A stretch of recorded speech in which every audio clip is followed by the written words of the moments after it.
Hey, what's up? It's Jared with Ditch Auto, and today I wanted to show you my first shots and talk a little bit about the Nikon Z6. This is a mirrorless camera from Nikon. There's two versions. There's the higher end Z7, and this is the Z6. This is the competitor, I guess you would say, with the Sony a7 III, and then maybe the Z7 would be the competitor of the a7R III. I was super excited about trying out this camera because when I was at NAB, I stopped by the Nikon booth and they had a bunch of them on display.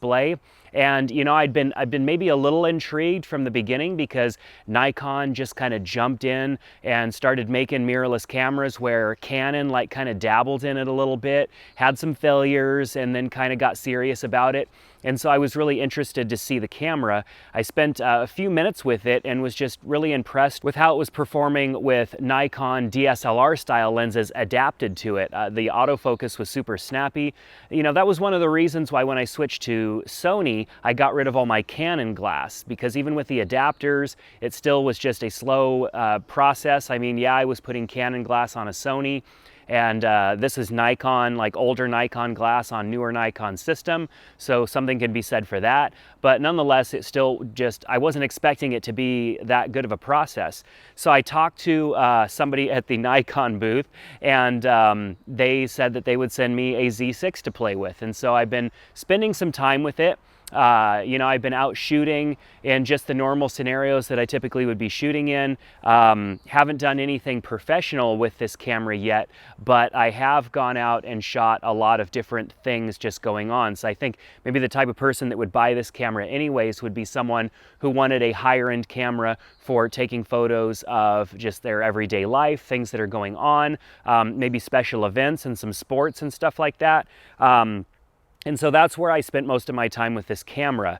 Of course, I have a couple of professional events coming up that I'm going to be shooting, and I'll have this camera. Nikon has it on lend to me for quite some time, so I'm going to have a lot of time to spend with it, and I'll probably come back with a full review after I've spent at least another couple of weeks with the camera, because for me, Nikon is kind of a new experience. I don't have a whole lot of experience with Nikon cameras, and so I really wanted to make sure that I understood what this camera was capable of.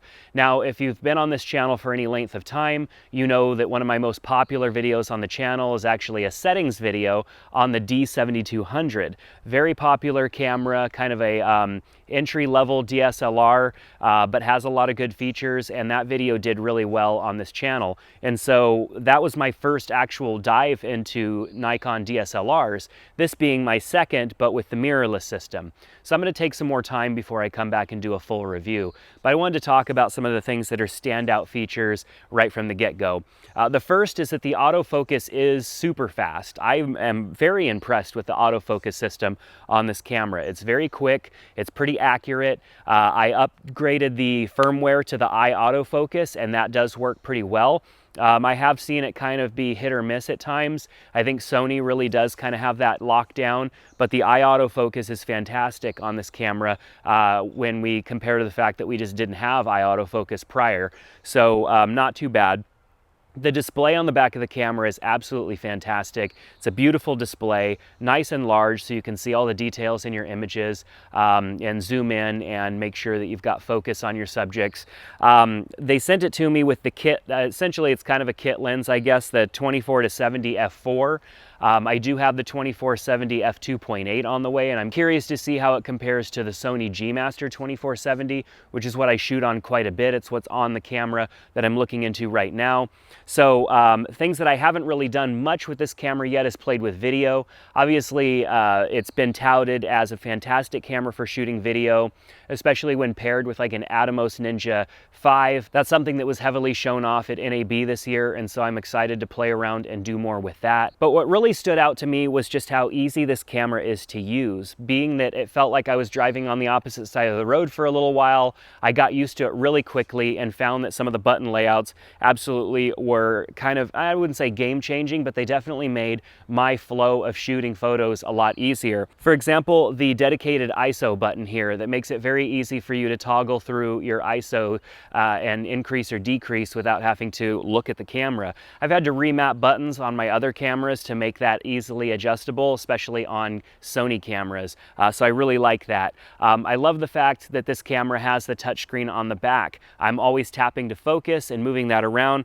Also, it has that kind of D-pad or joystick on the back that makes it very easy for me to move that autofocus point around, and it's super responsive. I'm the type of person that shoots with selective point autofocus all the time, and so I like to put that focus point exactly where I want it to be. I don't like having to pull the camera out from in front of my face and look and see where my autofocus point is. So having that joystick right there is absolutely fantastic. I love the dedicated switch for switching between photo and video mode instead of having to go up to the toggle on the top. It's just an easy flick of the switch and I'm ready to go. And it remembers its settings. So if you have photo specific settings, you're shooting photos, and then you have video specific settings, it remembers those video settings. So I'm not having to like constantly go and adjust my settings or use some sort of a custom mode to remember the settings so that I don't have to remove them and change them all the time. That's absolutely something that's a bummer on a lot of the other cameras. So I've been showing you some photos and some of the things that I really like about this camera. I think it's an absolute fantastic debut into the world of mirrorless for Nikon. It's a great camera. I'm excited to see what they have coming out in the future with upgrades and firmware and different things. They're also launching a whole lot of lenses, and so it'll be interesting to see what happens with the lenses. Later on next month, I will be comparing this with the Canon EOS R and spending some time comparing it across not only with the EOS R but with the Sony A7 III as well. So if that's something that you might be interested in, I would love for you to check that out. Make sure to subscribe to the channel here so that you can get updates. Click that little bell icon so you get notified when we put out the videos. You can also go over to ditchauto.com.